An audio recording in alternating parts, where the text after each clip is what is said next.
بہترین سورہ سورہ کوثر.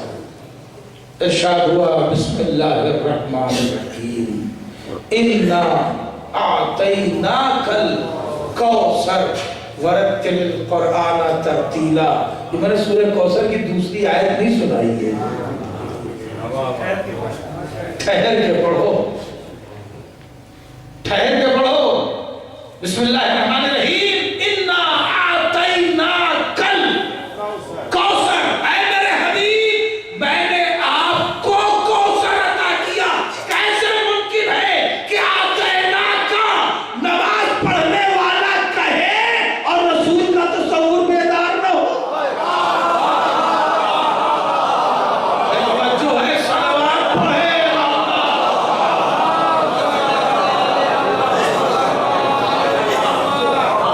اس کا مطلب یہ ہے کہ یہ نماز پڑھوانے والے جیسے اور معاملات سیاسی میں ماننے والوں کو اندھا بہرا اور گونگا رکھے ہوئے ہیں، اسی طرح نماز میں بھی اندھا بہرا اور گونگا رکھنا چاہیے.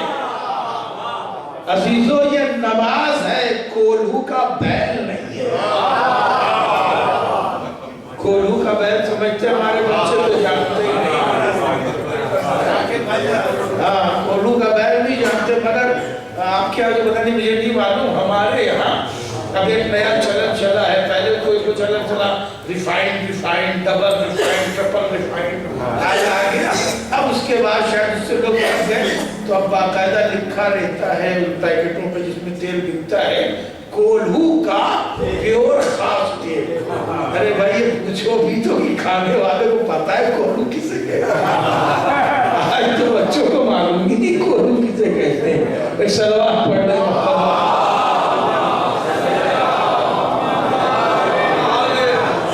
کولہو کا بیل کے کانٹوں کے اوپر پٹے باندھ دیے جاتے ہیں اور وہ چلتا رہتا ہے، اس لیے کہ اگر پٹے نہ باندھے جائیں تو وہ گر جائے. وہ چلتا رہتا ہے، اسے یہ خبر ہی نہیں ہوتی کتنے میل چلا اور وہ وہیں کا وہیں چلتا رہتا ہے. یہ نماز ہے، کولہو کا بیل نہیں ہے. اسے خبر ہی نہ ہو کہ کیا پڑھ رہا ہے، کیا ہو رہا ہے، کیا نتیجہ برآمد ہو رہا ہے، کیا مشقت ہو رہی، کچھ خبر نہیں ہے. بس اس نے لگا دیا. وہ اس قدر عادی ہو جاتے ہیں. میں نے ایک جملہ اس امام بارگاہ میں بار بار کہا ہے کہ اللہ کو عادت نہیں عبادت چاہیے.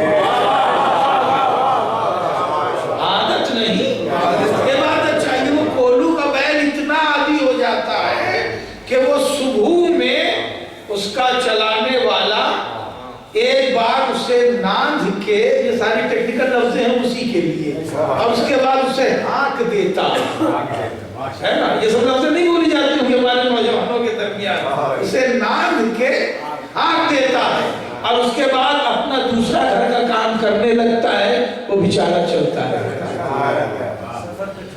اس وقت تک وہ چلتا رہتا ہے جس وقت تک کہ اسے کسی غذا کے فراہم کرنے کا وقت نہ ہو جائے. اتنا عادی ہو جاتا ہے کہ اگر اسے کچھ کھانے پانی کا وقت آ جاتا ہے، اس وقت وہ واپس نہیں آتا تو اپنے آپ کھڑا ہو جاتا ہے. وہ ٹائم کا بھی عادی ہو جاتا ہے.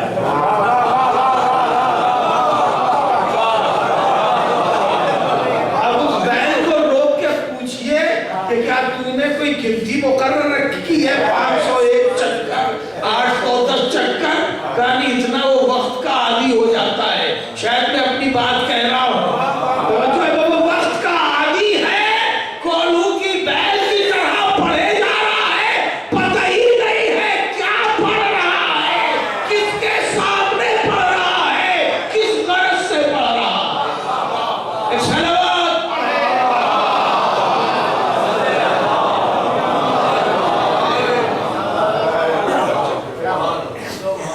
صبح ہوئی، پورا دن ہمارے سامنے ہے، زندگی کی بے شمار ضرورتیں ہمارے سامنے ہیں. سخت ترین رات ہم نے گزاری ہے.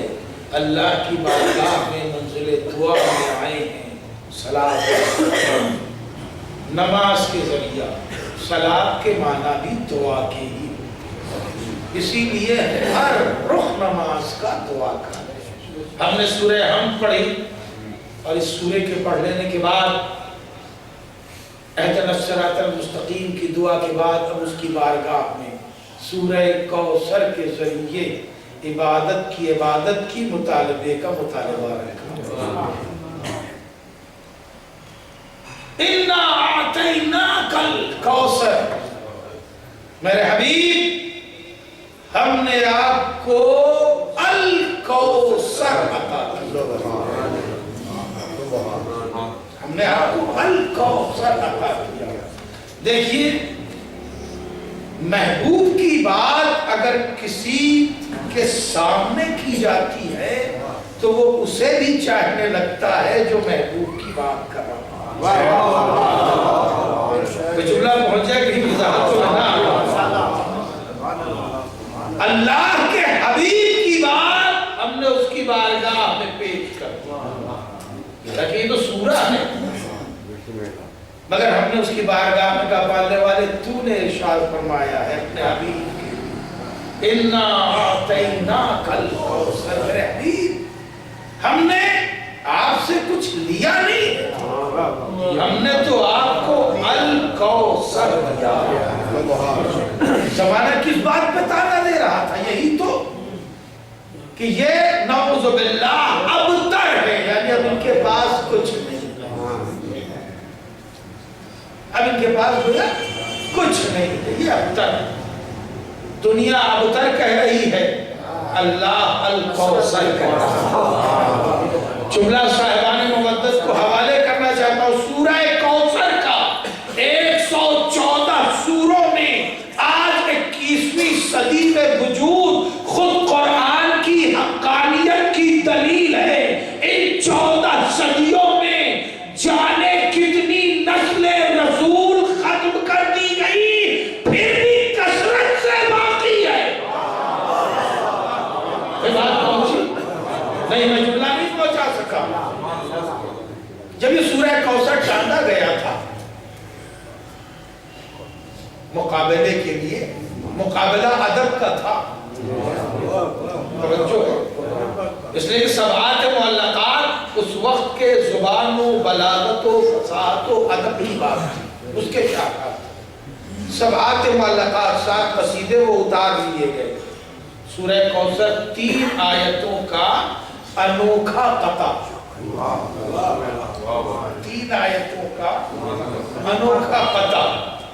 چوتھی لائن کسی نے خاموشی سے رات میں لکھی، ما ھذا کلام البشر، یہ جس میں کہا جا رہا ہے اِنَّا أَعْطَيْنَاكَ الْكَوْثَرَ فَصَلِّ لِرَبِّكَ وَانْحَرْ اِنَّا شَانِئَكَ هُوَ الْأَبْتَرُ۔ زمانے کو آج سمجھ میں نہ آئے، کفار کو بات خوب سمجھ میں آ رہی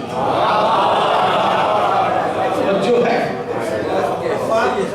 خوب سمجھ میں آ رہی تھی۔ انہوں نے نیچے لکھا ما ھذا کلام البشر، اتنا بڑا دعویٰ کوئی انسان نہیں کر سکتا۔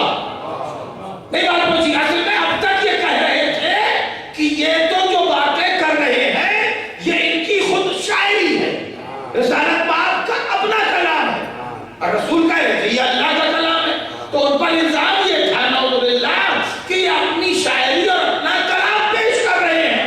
جب مقابلے میں سورہ کوثر آیا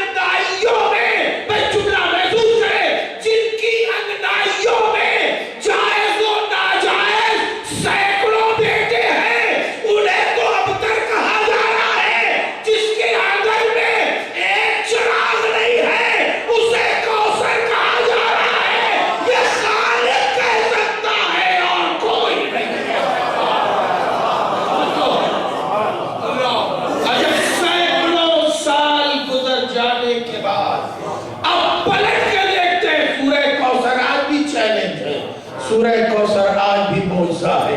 جب پلٹ کے دیکھتے ہیں تو سینکڑوں کہہ رہا ہوں سینکڑوں بیٹوں کے باپ, کیونکہ انہیں بیٹیاں پسند نہیں تھیں, سینکڑوں بیٹوں کے باپ جنہوں نے بیٹیوں کو قتل اسی لیے کر دیا تھا کہ ان سے نسلیں نہیں چلا کرتی. بھئی کیا کیا سن رہے ہیں آپ؟ اس لیے قتل کر دیتے تھے کہ یہ ہماری عزت کے لیے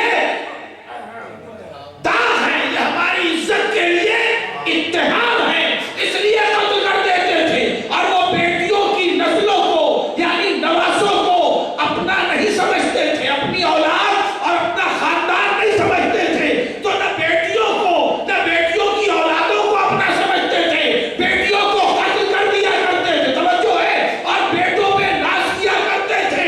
میرے پاس 10 بیٹے ہیں, میرے پاس 20 بیٹے ہیں, اور میرے پاس زیادہ بیٹے ہیں, ناز کیا کرتے تھے. تو سینکڑوں بیٹوں کے باپ آج پلٹ کے دیکھیں ان کا چراغ جلانے والا کوئی نہیں ہے, رسول کے نام لیوا کائنات میں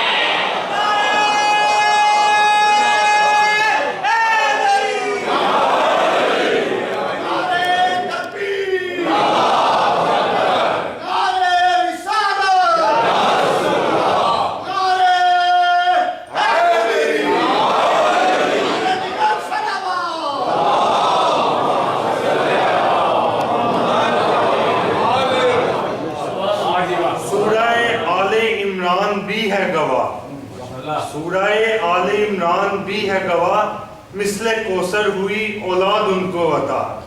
وہ جو کہتے تھے اب تک نبی کو ملے, ان کی قسمت میں ہی اب تری آ گئی. آج ان کا کوئی نام لیوا نہیں ہے, بس وہی اب تک ہے. کیونکہ قرآن لکھا ہے اِنَّا شَانِ اَکَا هُوَ الْأَبْتَرُ, اولاد رکھ کے ابتر پکار دیا. اولاد کے ہوتے ہوئے قرآن نے ان کا ابتر کا لقب دے دیا, اور نبی کے لیے کہا آتَيْنَاكَ الْكَوْثَرَ. میرے حبیب آپ کو میں نے کثیر نہیں کوثر دیا. کثیر کا مبالغہ ہے کوثر. کثیر کے معنی خود ہی زیادہ ہوتے ہیں, کثیر کے معنی خود ہی زیادہ کے ہوتے ہیں. اب ایک ٹرک مال ہے تو بھی کثیر کہا جائے گا, اور 10 ٹرک مال ہے کثیر ہی کہا جائے گا. یہ لفظ پورے قرآن میں ایک ہی بار آیا ہے, الکوثر.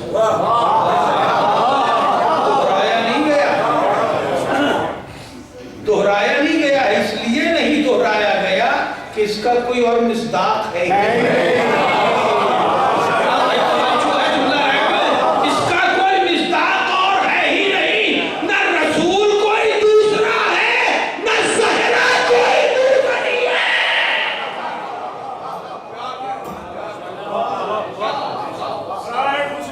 سیدہ فاطمہ زہرا سلام اللہ علیہا, ام ابیہا طیبہ طاہرہ مرضیہ راضیہ بطول اللہ صدیقہ محسنہ اسلام صلوات.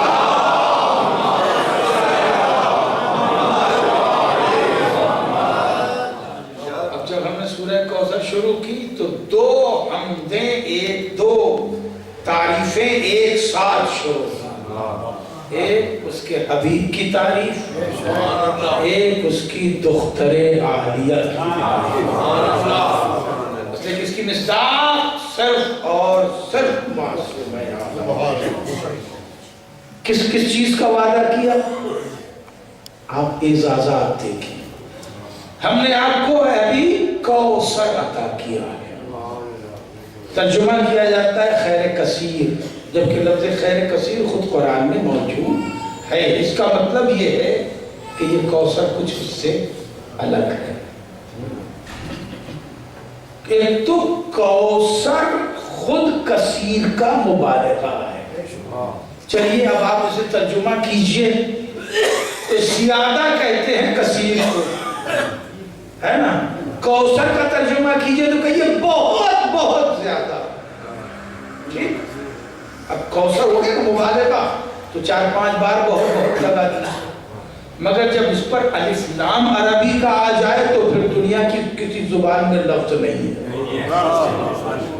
ایک تو مبالغہ کثیر کا، لیکن یہی اصل میں وہ گنجائشات عربی میں موجود ہیں کہ جس کی وجہ سے اللہ نے اپنا کلام اسی زبان میں نازل کیا۔ اِنَّا جَعَلْنَاهُ قُرْآنًا عَرَبِيًّا لَعَلَّكُمْ تَعْقِلُونَ، ہم نے قرآن کو عربی زبان میں اسی لیے نازل کیا تاکہ تم کچھ سوچو۔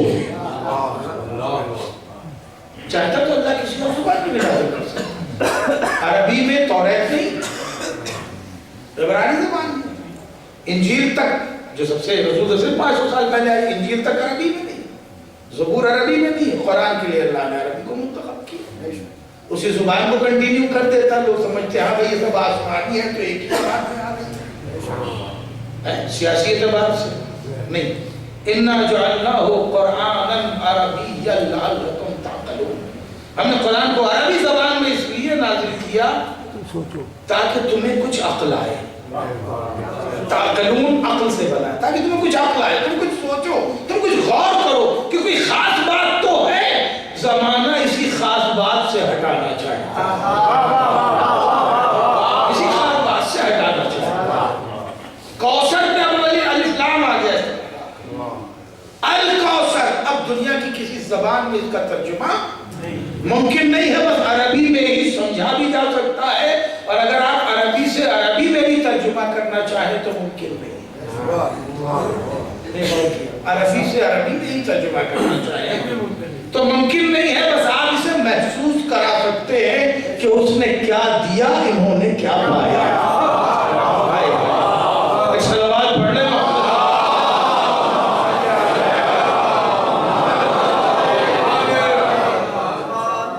میرے حبیب، ہم نے آپ کو خیر کثیر عطا کیا۔ اب یہ سمجھانے کے لیے ترجمہ ہو گیا تو بہت زیادہ خیر، خیر کیا ہے؟ کثرت اولاد بھی خیر ہے، عزت و شرف بھی خیر ہے، منصب بھی خیر ہے، دولت بھی خیر ہے، اگر شر پہ صرف نہ کی جائے۔ توجہ ہے، دولت کو لوگوں نے اتنا ذلیل کر دیا تو اللہ نے ایک نمونہ اس کے لیے بنا دیا، اگر دولت قارون ہے تو شر کثیر ہے، اگر دولت خدیجہ ہے تو خیر کثیر ہے۔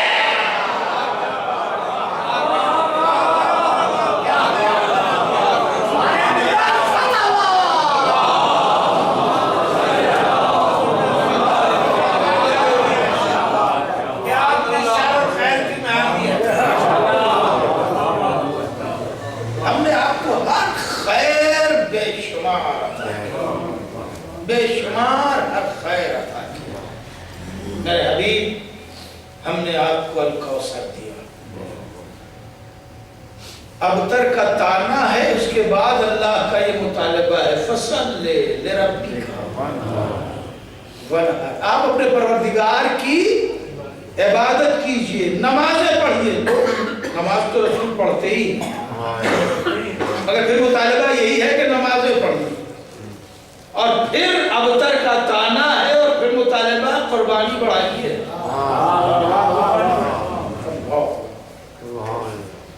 آپ قربانی بڑھائیے، ہم نے جب وعدہ کیا ہے کثیر کا تو میرے نبی آپ قربانی دیتے جائیں گے، تب بھی قیامت تک نسل آپ ہی کی قائم رہے گی۔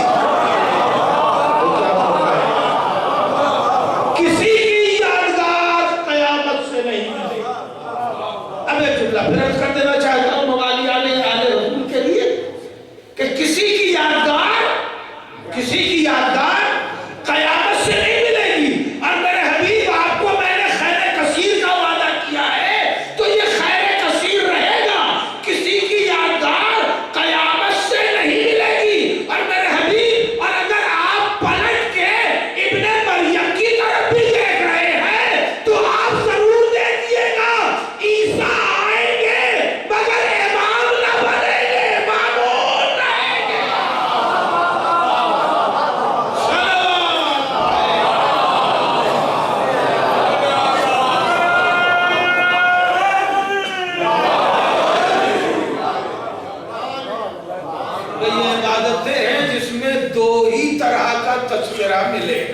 کیوں آگے رہے گا؟ یا ذکر رسول والے رسول ہے یا نماز ہی میں دشمنوں کا بھی ذکر ہے نماز ہی. اِنَّا شَانِئَكَ هُوَ الْأَبْتَرُ.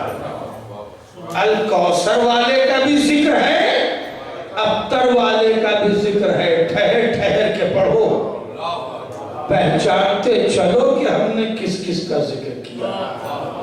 اب سمجھ میں آیا. پھر وہ جملہ دہرا دوں, کیوں کہا جا رہا ہے کہ جلدی جلدی پڑھ دو, 300 پارہ بھی ختم ہو جائے 5 دن میں, سمجھ میں نہ آئے کہ کیا پڑھا گیا. کیوں؟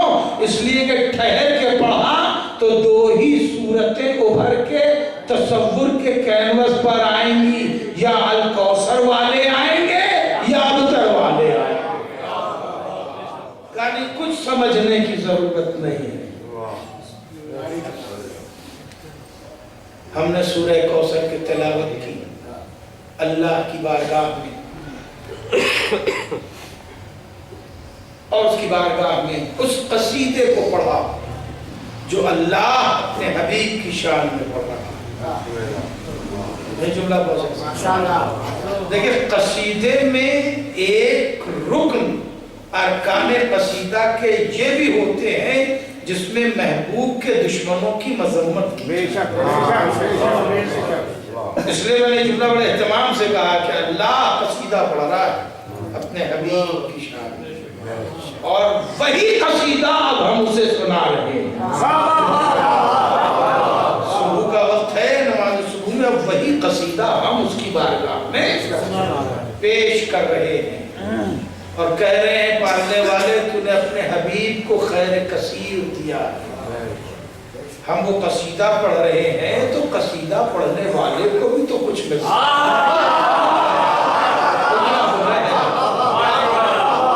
تاریخ ادب میں قصیدے پڑھے ہی گئے ہیں کچھ پانے کے لیے. اب وہاں سے پرتا ہوتی ہے اگر تم نے نیت کی ہے اولاد کثیر کی, عزت و شرف کی تو وہ بھی عطا کرے, رزق اور دولت کی تو وہ بھی عطا کرے, آسانیوں کی حیات میں تو وہ بھی عطا کرے. نماز کی نماز ہو جائے گی عطا کی عطا. میں نے ایک رکعت اتنی نوازشوں اور کرم کے ساتھ مکمل کی. پھر دوسری رکعت شروع. دوسری رکعت میں ہم نے مخصوص کر لیا ہے سورہ توحید. اکثر ہمارے بچے یہ سمجھتے ہیں کہ سورہ توحید نہ پڑھی جائے تو نماز ہی نہیں. ایسا نہیں. سورہ توحید دوسری رکعت میں جو پڑھی جاتی ہے اس کی بہت سے وجوہات. ایک یہ وجہ ہے کہ اس کے بعد ہمارے یہاں دعائے قنوت ہے. اس کا نام ہی دعائے قنوت, اور اس دعائے قنوت میں صرف خود غرضانہ ڈیمانڈز ہیں.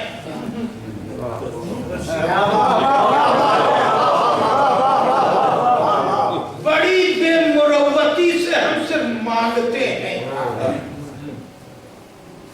تو ظاہر ہے کہ جب ہم مانگ رہے ہیں تو یہ سمجھ کے تو مانگیں کہ کس سے مانگ رہے ہیں. اس لیے سورہ توحید پڑھی جاتی ہے. اس کی وحدانیت کا ہم اس کی بارگاہ میں اقرار کرتے ہیں اور اپنے دل کو اس کی وحدانیت پر مستقر کرتے ہیں. اس لیے کہ اصل ایمان ہے توحید. اگر توحید ابھر کے نہیں آئی میرے تصور میں تو پھر نہ اللہ کی ولایت کام آئے گی, نہ رسول کی ولایت کام آئے گی, نہ مولا کی ولایت کام آئے گی. اے بھائی نصیری اتنی چاہت کے بعد قتل کیوں کر دیے گئے؟ کیوں قتل کر دیے گئے؟ بہت اچھا موقع تھا اپنی خدائی چلانے کا. نہیں بات عزیزو, زمانے نے ہر عہد میں اپنی عزت عزت کے لیے کروڑوں خرچ کیے. ہر دل میں ایک جذبہ خدائی ہے. دیکھیے وقت تمام ہو رہا ہے, میں کسی فلسفے کو چھیڑنا نہیں چاہتا. ہر دل میں امیر ہو, غریب ہو, جاہل ہو, پڑھا لکھا ہو, کمزور ہو, ضعیف ہو, مریض ہو کہ توانا ہو, ہر دل میں ایک جذبہ خدائی. یہی انا کی شکل میں الگ الگ زاویوں سے الگ الگ وسعت سے نمودار ہوتی ہے. یہ بات کہاں سے کہا جائے؟ یہی وجہ ہے کہ میرے مولا کو جو سب سے زیادہ عزیز تھا لقب, وہ ابو تراب کا لقب ہے. اس لیے مولا نے فرمایا یہ مجھے بہت پسند ہے کیونکہ اس سے انکساری جھلکتی ہے. مٹی کا بھاپ, اس سے انکساری جھلکتی. تو میں اس کہہ رہا تھا کہ ہر دل میں ایک جذبہ خدائی ہے. کائنات ہر عہد میں, ہر زمانے میں, ہر سماج میں, کتنی وضاحت کر دو لفظوں میں, ہر زمانے میں, ہر سماج میں, ہر خانوادے میں ایک جذبہ خدائی کا اظہار ہے جو الگ الگ زاویوں سے ہوتا رہا ہے. انکساری بڑی مشکل سے نصیب ہوتی ہے تو کائنات خرچ کرتی ہے حصول خدائی کے لیے. تنہا زمین پر علی ملے گا جس نے خدائی ٹھکرائی ہے. علی نے خدائی چاہی نہیں, کائنات کو خود خدا ماننے کو تیار ہے, اور میرا مولا ٹھکرا رہا ہے, یہاں تک کہ قتل کر دے رہا. اس تصور والے کو جسے نصیری کہتے ہیں, حالانکہ یہ لفظ عہد مولائے کائنات میں نہیں تھا, یہ ذہن میں رکھیے, مگر تھے علی کو رب ماننے والے, خدا ماننے والے, اور انہیں مولائے کائنات میں قتل کیا. کیوں؟ اس لیے کہ علی کو بھی توحید بہت عزیز ہے. اسی توحید کا اظہار کرتے ہیں ہم. سورہ توحید اس لیے پڑھی جاتی ہے کہ اس کے بعد ہمیں دعائیں قنوت پڑھنی ہوتی ہے. اور اب یہ آخری فقرہ اس سلسلے کا لے لیجئے کہ رسول نے فرمایا یا علی تیری مثال سورہ توحید کی ہے. توجہ ہے, صلوات پڑھنے کے لیے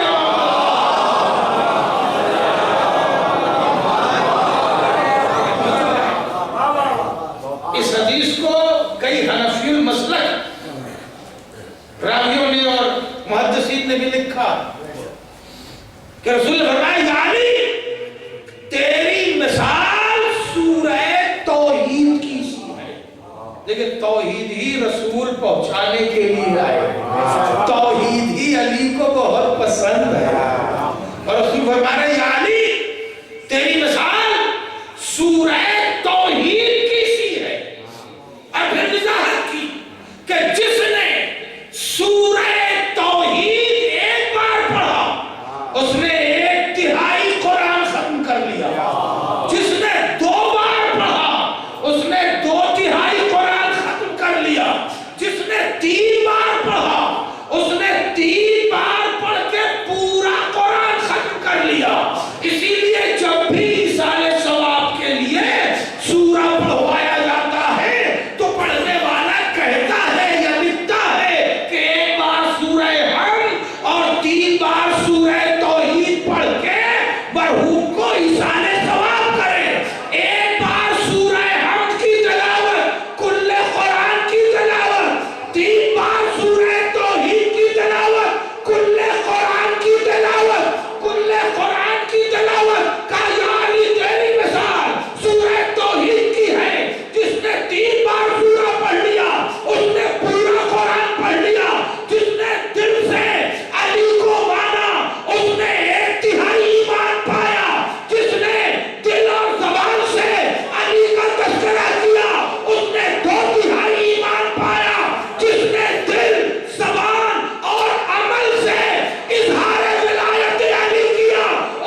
ایک اور سوال پڑھتے ہیں.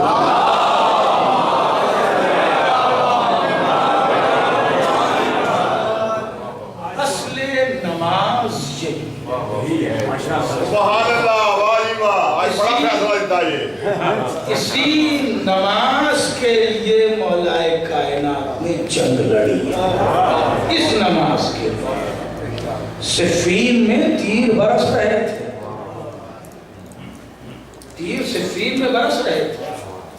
مولا نے کہا مسلح بچھاؤ. مولا کے چاہنے والے ہیں. کہا مولا تو تیر برس رہے، جنگ ہوئی. کہا اسی نماز کے لیے جنگ ہے.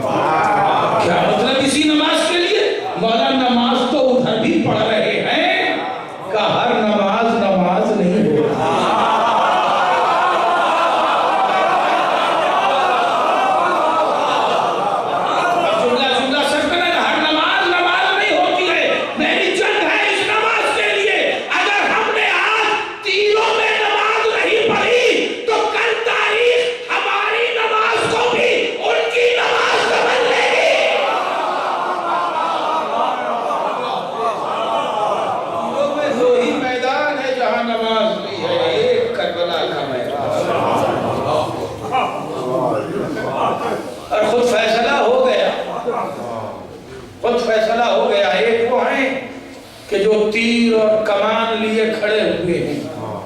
دوسری جماعت وہ ہے کہ جو نماز ظہرین کے لیے کھڑے ہوئے.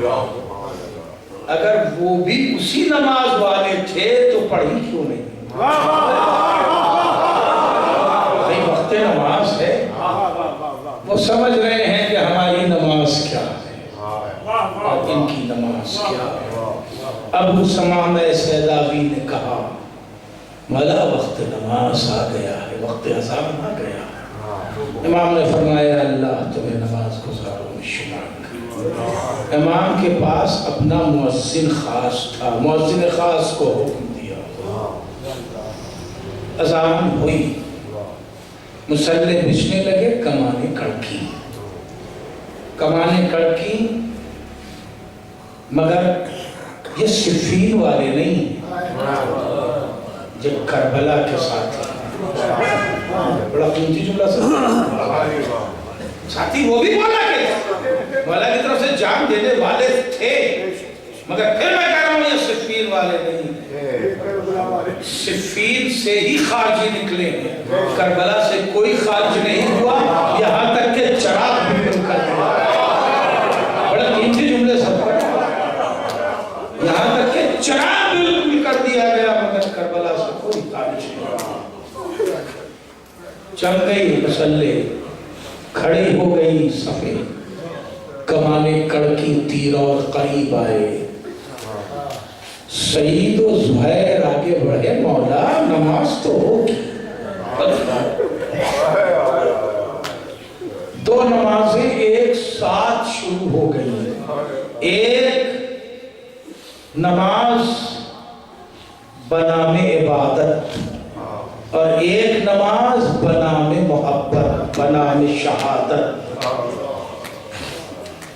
ایک نماز سعید و زہیر پڑھ رہے ہیں، ایک نماز حسین پڑھ رہے ہیں اور پڑھا رہے ہیں.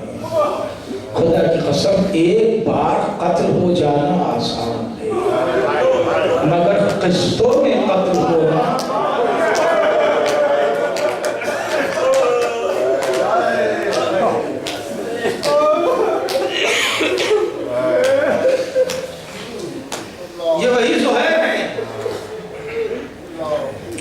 جو حسین کے ساتھ بھی نہ تھے. وقت تمام ہو گیا، 2-4 منٹ باقی. جو حسین کے ساتھ بھی نہ تھے، اتنا ساتھ نہ تھے کہ نماز بھی پڑھنا امام کے پیچھے گوارا نہ تھا. گوارا کا لفظ کہہ رہا، دور دور خیمہ نصب کرتے تھے کیونکہ ایک ہی رخ پہ سفر تھا اور منزلیں ایک ہی ہوتی تھی اس وقت، جیسے اسٹیشن ایک ہوتے. وہ بھی ٹھہرتے تھے، امام بھی ٹھہرتے تھے. پھر صبح ہوتی تھی، پھر سفر آگے جاری ہوتا تھا، پھر امام بھی ٹھہرتے تھے، وہ بھی ٹھہرتے تھے مگر وہ خیمہ اپنا دور رکھتے تھے. نماز دور اکیلے پڑھتے تھے. وہ ان کا بچہ، ان کی زوجہ، امام الگ نماز پڑھتے تھے. انہیں یہ بھی گوارا نہیں تھا کہ امام کی صف میں آ کے امام کو امام بنا کے نماز پڑھے. کل کا وہ زہیر تھا، آج امام کو نماز پڑھوا رہا. آج امام کے سامنے استادہ. امام علیہ السلام نے جب چھوٹے حضرت سے بلوایا، بھیا جاؤ ذرا زہیر کو بلا کے لاؤ، تو انہوں نے صاف کہہ دیا کہ ان کا مقصد سفر اور ہے، ہمارا مقصد سفر اور ہے. مقصد سفر سے واقف تھے.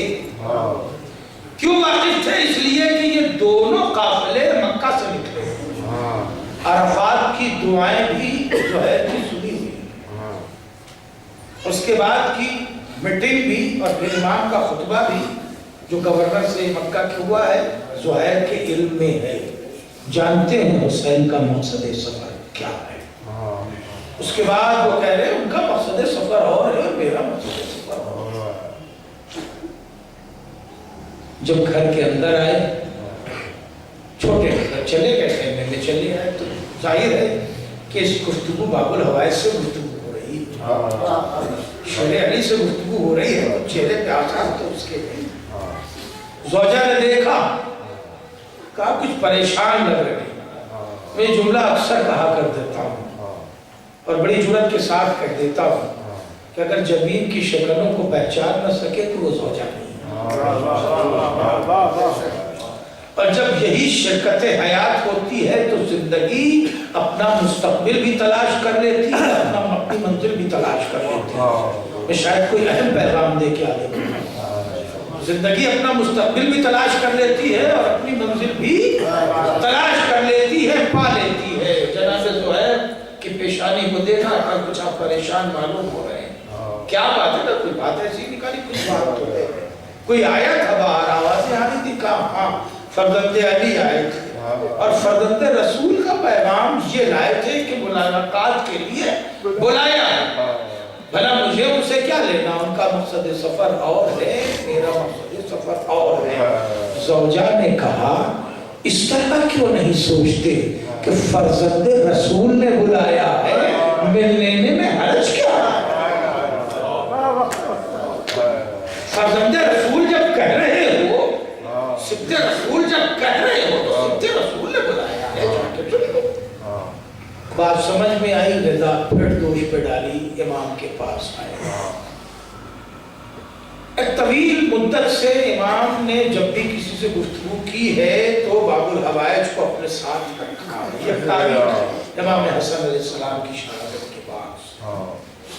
لیکن جب خیمے میں جناب زہیر داخل ہوئے تو کہا بھیا عباس تم ذرا باہر ٹھہرنا، کوئی اندر آنے نہ پائے. شاید میرا مولا کسی کے سامنے زہیر کو شرمندہ نہیں کرنا چاہتا، کچھ خاص بات ہونی تھی. جیسے ہی زہیر داخل ہوئے، باب الحوائج کو باہر استادہ کیا، دیکھنا کوئی آئے نہیں، اور زہیر سے گفتگو ہونے لگی. تادیر امام نے گفتگو کی. تاریخ نے اندر کی گفتگو تو نہیں لکھی، مگر باہر کھڑی ہوئی تاریخ نے منظر دیکھا تو لکھا کہ جب زہیر باہر نکلے ہیں خیمہ حسین سے تو آنسو ان کی ریش مبارک سے ٹپک رہے تھے. داڑھی سے ٹپکتے ہوئے آنسو سے نکلے، سر جھکائے ہوئے نکلے، اپنے خیمے میں آئے اور آنے کے بعد زوجہ سے کہا کہ میرا بیٹا ہے، یہ میرا معلوم پتا ہے، یہ میرا خیمہ ہے، یہ میرا ناقہ ہے، یہ میرا گھوڑا ہے، یہ سب لے کے تمہارا جہاں جی چاہے چلی جاؤ، میں تمہیں طلاق دیتا ہوں. اتنا اب اس دنیا سے بیکار. زوجہ نے ہاتھوں کو جوڑا، میرے والیو وارث ابھی تو آپ جانے کو تیار اور ابھی آپ مجھے طلاق دیتی، مجھے اپنی ذات سے الگ کیوں کر رہے ہیں؟ کہا اس لیے کہ اب میرا قدم حیات کی طرف نہیں، موت کی طرف جا رہا ہے. اب میں حسین پر جان دینے جینے کے لیے، اور میں یہ چاہتا ہوں کہ تجھے جینا تو آزادی سے زندگی، اس لیے میری اولاد، میرا مال و متاع، جو کچھ بھی میرے پاس ہے یہ سب تیرے حوالے کر رہا ہوں، اس لیے طلاق کہا نہیں میرے والد و وارث آپ مجھے طلاق نہ دیں۔ دیکھیں میں بھی اس تہذیب کی جرأت ہم تھی، اس کی وضاحت کا وقت نہیں، کہا مجھے طلاق نہ دیں، مجھے آپ اپنے ساتھ لے چلیں، جب آپ میرے آقا پہ قربان ہوں گے تو میں ایک شہید کی بیوہ کہلاؤں گی، میں یہ تمغہ یہ سند چاہتی ہوں کہ میں ایک شہید کی بیوہ کہلاؤں، مجھے طلاق نہ دیں۔ بس اس کے بعد وہ خیمہ قریب آ گیا، اب حسین کے قریب وہ خیمہ، چلتے چلتے ہر کا لشکر بھی ملا، وہاں بھی زہیر کے اقدامات ہیں، اس کے بعد پھر حسین 2 محرم کو کربلا پہنچے، یہاں بھی زہیر کے اقدامات ہیں، اس 8 محرم کو لشکر کشی ہوئی، یہاں بھی زہیر کے اقدامات ہیں۔ کچھ ایسی قوت اور شجاعت والے تھے کہ امام حسین نے میسرہ کا انہیں سپہ سالار اور ذمہ دار بھی بنایا۔ اب اگر زہیر کو پہچاننا ہے تو یوں پہچانیے کہ حسین نے جب قانون لشکر کے اعتبار سے لشکر ترتیب دیا تو میمنہ کا سردار اپنے بچپنے کے دوست حبیب ابن مظاہر کو بنایا اور میسرہ کا سردار زہیر کو بنایا، کہ کچھ دن میں اتنا قریب کر لیا کہ حبیب کے برابر زہیر کو کر دیا۔ یہ عنایت امام کی تھی کہ جو اب وہ شہید آ گیا، مولا قربانی تو جیسے ہوگی پہلے نماز کی۔ امام نماز کے لیے کھڑے ہوئے، 2 بہادر ہیں سعید و سہیل، جو امام کے آگے کھڑے ہوں، تینوں کی بارش ہو رہی ہے۔ بس اب آخری جملہ میں گفتگو تمام کر چکا ہوں، مصعب ہو گئے۔ امام نے جیسے ہی کہا السلام علیکم ورحمت اللہ وبرکاتہ، 2 جنازے زمین پر آئے اور ایک آواز گونی السلام علیکہ یا ابا عبداللہ۔ شاید یہی منظر تو نہیں ہے کہ جو سلام نماز کے بعد سلام امام حسین شامل ہو جاتا ہے، آواز گونی السلام علیکہ یا ابا عبداللہ۔ امام دوڑے اور چاہتے ہیں کہ آغوش میں جنازہ اٹھا لے، مگر امام کی لبیں ہیں کہ جسم میں اس طرح تیر پیوست ہے جیسے سائی کو کانٹے نکلے ہوئے ہوتے ہیں۔ امام نے پیشانی چومنی چاہی تو پیشانی تیروں سے بھری رہی۔ امام نے آواز دی سعید و زہیر، تم پر تیرے آقا کا سلام، تم خوش قسمت ہو کہ ہم سے پہلے آنا۔ علی لعنت اللہ وسعت الذین ظلموا ایہم قلب پہلے والے تجھے محمد علیہ السلام کا واسطہ اس وجہ سے ادا کو قبول پالنے والے بانیان کی توفیقات اور حسنات میں اضافہ، پالنے والے تمام جو مومنین کے یہاں مجلس میں تشریف لے آئے اور جہاں جہاں بھی عزاداری میں منہمک ہیں، سب کی عزا کو قبولیت کا پالنے والے تمام مومنین و مومنات مصروف اعصاب ہیں، ان کے محافظین بھی مصروف ہیں، ان کی حفاظت میں ہر تو کی حفاظت فرما۔ پالنے والے تجھے محمد علیہ السلام کا واسطہ تمام مومنین و مومنات جہاں جہاں بھی ہم کی جان مال عزت و آبرو کی حفاظت فرما، تمام مومنین و مومنات کی حاجت دنیاوی اور اخروی کو پورا فرما۔